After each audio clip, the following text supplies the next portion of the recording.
ఆంజనేయ స్వామి వానరులతో ఏమంటున్నా అంటే, నేను ఒక్కడే ఆ రావణుని యొక్క సైన్యాన్ని, రావణుని యొక్క సోదరుని, రావణుని యొక్క పుత్రులందరినీ కూడా నేను చంపగల సామర్థ్యం నాకున్నది అన్నాడు. ఇంకా ఏమంటున్నా అంటే,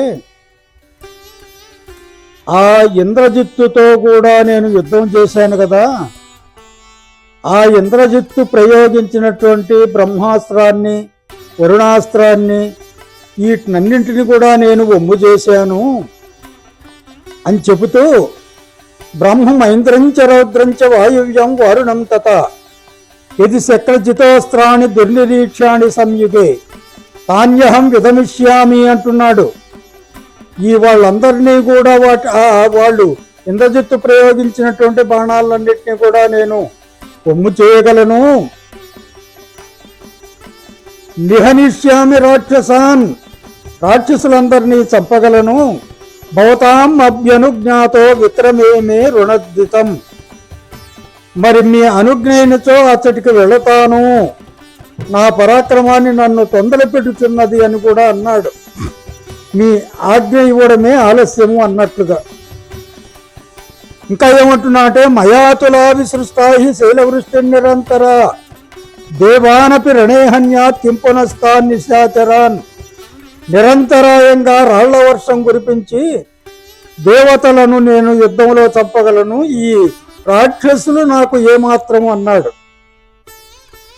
సాగరోప్యతి యాద్వేలాం మందర ప్రచలేదపి అన్నాడు. ఈ సముద్రాన్ని చెలియలి కట్ట దాటుట, మందర పర్వతము చలించుట ఒకవేళ సాధ్యం కాకపోవచ్చేమో, కానీ నేను శత్రు సైన్యముల యుద్ధమున జాంబవంతుని ఎదుర్కొని నిలుచుట మాత్రం ఏ విధంగా సాధ్యం కాదు అంటున్నాడు. ఆ జాంబవంతం సమరే కంపయే దరివాహిని అని అంటే ఇక్కడ అర్థం ఏమైందంటే, చెలీలు కట్ట, సముద్రం చెలీలు కట్ట దాటదు ఎప్పుడు కూడా, మందర పర్వతము ఎప్పుడు కూడా చలించదు. ఒకవేళ అయి చేయవచ్చునేమో కానీ నా జాంబవంతం సమరే కంపయే దరివాహిని, ఈ జాంబవంతుని మాత్రం యుద్ధములో ఆ శత్రు సైన్యం ఏమాత్రం భయపెట్టలేదు. సర్వరాక్షస సంఘానాం రాక్షస ఏచ పూర్వకాః అలమేకో వినాశాయ వీరో వాలిసుతక్కపి, ఆ రాక్షసుల యొక్క తాత ముత్తాతలంతా కూడా వచ్చినా కూడా వాలిసుతః కపి, వాలిసుతుడైనటువంటి అంగదుడు ఒక్కడు చాలు అన్నాడు. దాని తర్వాత ఇంకా ఏమంటున్నా అంటే, ఎదురుగా ఉన్నారు. ఇప్పుడు జాంబవంతుడు అంగదుడి గురించి చెప్పినాడు, ఇంకక్కడ నీలుడు, దాని తర్వాత ద్వివిధుడు, ఇటువంటి వాళ్ళంతా కూడా ఉన్నారన్నమాట. వాళ్ళ యొక్క పరాక్రమాన్ని కూడా చెప్తున్నాడు. ఎందుకంటే వాళ్ళు ఎదురుగా ఉన్నారు కదా, మేమే గొప్ప వాళ్ళము అని అనుకుంటారేమోనని వాళ్ళ యొక్క గొప్పతనాన్ని కూడా చెప్తున్నాడు. ఏ విధంగా చెప్తున్నా అంటే, సర్వరాట్ పనసస్యోరు వేగేన నీలస్య మహాత్మన, పనసుడు, నీలుడు, మందరుడు, మరి వీళ్ళంతా కూడా చాలా గొప్పవాళ్ళు అని చెప్తున్నాడు.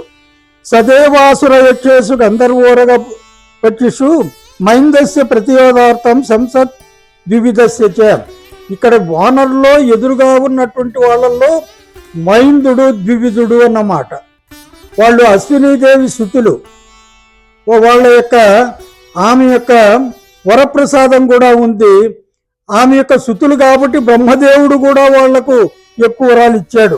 అదే చెప్తున్నాడు ఇక్కడ, అశ్విపుత్రవు మహావేగవు ఏతౌ ప్లవక సత్తమౌ, వీళ్ళు వేగంగా యుద్ధం చేయగలిగిన వాళ్ళు. ఏతయో ప్రతియోదార్థం నపశ్యామి రుణాజరే, ఇతని యుద్ధంలో ఎదుర్కోవడానికి, వీళ్ళిద్దరిని ఎదుర్కోవడానికి ఎవరూ సాధ్యం కాదు.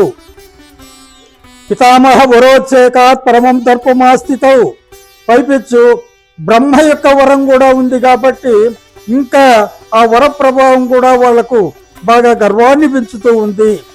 అమృత ప్రాచీనవిత్తౌ సర్వవానర సత్తమౌ, అమృతాన్ని త్రాగారన్నమాట వీళ్ళు. ఎవరు? ఈ మందుడు, ద్వివిధుడు అనేవాళ్ళు. బ్రహ్మదేవుని యొక్క వరం ఉంది కాబట్టి. దాని తర్వాత ఏతావేవహి సంకృతో సవాది రథకుంజరాం లంకాం నాశయితం శక్తో సర్వే తిష్టంతో వానరాహ, మిగతా వాళ్ళందరూ వానరులంతా పక్క ఉన్నాయి, వీళ్ళిద్దరూ చాలు వాళ్ళు కోపగించుకున్నట్లయితే ఆ యుద్ధంలో ఈ గుర్రాలు రథాలు ఇలాంటివన్నిటిని కూడా ఆ లంకనంతా కూడా నాశనం చేయగలరు. ఇప్పుడు ఇంకా ఏమంటున్నాం, మయైవ నిహతాలంక దగ్ధాభస్మీకృతా పునః, నేనే ఆ లంకనంతా కూడా ధ్వంసం చేశాను, భస్మం చేశాను. రాజమార్గేషు సర్వత్ర నామ విశ్రావితం మయా.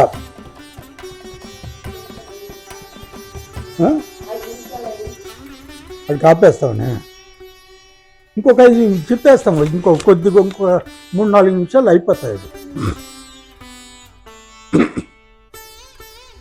మొదలు పెడుతున్నావు పాప. జయత్ రాజమార్గేషు సర్వత్ర నామ విశ్రావితమ్మయ్య, రాజమార్గం అంతా కూడా నేను మరి నా పేరు మారుమోగేటట్టుగా చేశాను. రాముని యొక్క పేరు మారుమోగేటట్టుగా చేశాను, సుగ్రీవుని యొక్క పేరు మారుమోగేటట్టుగా చేశాను. ఏమని? జయత్యతిబలో రామో లక్ష్మణస్య మహాబల, రాజా జయతి సుగ్రీవో రాఘవేణాభిపాలిత, అహం కోసలరాజస్య దాస పవన సంభవ అన్నాను. నేను ఆ కోసలరాజు అయినటువంటి శ్రీరామచంద్రునికి దాసుణ్ణు. హనుమానితి సర్వత్ర నామ విశ్రావితమ్మయ్యా, నా పేరు హనుమంతుడు అని ఆ పురవీధులంతా కూడా చాటి వచ్చాను. అశోకవనికా మధ్య రావణ సిద్ధరాత్మన అధస్థా సింసుపావృక్షే సాత్వీ కరుణమాస్థిత, ఆ సింసుపావృక్షం కింద ఈ రావణుని చేత, దుర్మార్గుడైనటువంటి రావణుని చేత బాధింపబడుతూ ఆ సీత దైన్య స్థితిలో ఉన్నది. రాక్షసీది పరివృత శోక సంతాపకార్షిత అంటున్నాడు. రాక్షస స్త్రీలంతా కూడా చుట్టుముట్టి ఉన్నారు. ఆమె శోకము అనే బాధతో మరి కృషించిపోయి ఉన్నది. దాని తర్వాత ఇంకా ఏమంటున్నా అంటే, అనురక్తాహి వైదేహి రామం సర్వాత్మనా శుభ, అనన్య చిత్తా రామేచ పౌలోమియు పురందరే. అంటే రాముని మనస్సులో మరి కోరుతూ ఎప్పుడూ నిరంతరము ఆ రాముని యొక్క నామాన్నే ఉచ్చరిస్తూ ఉంది. ఏ విధంగా ఇంద్రుని పైన పౌలోమి మరి మనస్సు నిలిపి ఉంటుందో ఆ విధంగాను అని. ఇంకా ఏమంటున్నాడు, అదస్య వివర్ణాంగి అంటున్నాడు, నేలపైన పడుకొని ఉంది. దాని తర్వాత శరీరం అంతా కూడా మరి వివర్ణంగా ఉంది అన్నమాట. దాని తర్వాత రామసుగ్రీవ సఖ్యంచ శృత్వా ప్రీతి ముపాగత, శ్రీరామచంద్రుని యొక్క సుగ్రీవుని యొక్క మైత్రిని చూసి సంతోషించింది, విని సంతోషించింది. నీత సముదాచారో భక్తుని చోత్తమ, ఈ భర్త పైన ఎక్కువ భక్తి కలిగి ఉన్నది. ఎన్నహంతి దశగ్రీవం సమహాత్మా కృతాగసం నిమిత్త మాత్రం రామస్తు ఉదయతస్య భవిష్యతి అంటున్నాడు. ఈ సీతానిమిత్తమై రాముడు పోయి ఆ రావణుణ్ణి చంపాలనేది ఒకటి నిమిత్తమే గాని ఇప్పటికే అతడు చనిపోయి ఉన్నాడు అంటే ఆ స్థితికి వచ్చి ఉన్నాడు అని చెప్పడం. సా ప్రకృత్యైవ తన్వంగి తద్వియోగాచకర్షిత అని బాగా కృషించిపోయి ఉన్నది అని మళ్ళా చెప్పాడు. ఏమాస్తే మహాభాగా సీత శోకపరాయణం ఏదత్ర ప్రతికర్తవ్యం తత్సర్వం ఉపపద్యతాం. ఆ శోకాతురి అయినటువంటి దీనస్థితిలో ఉన్నటువంటి ఆమె మనం చేయవలసినటువంటి ఆమె కోసం మనం చేయాల్సిన ప్రతిక్రియ ఏమిటో చెప్పండి, ఆలోచించండి అని చెబుతూ ఉన్నాడు. హరి ఓం తత్సత్.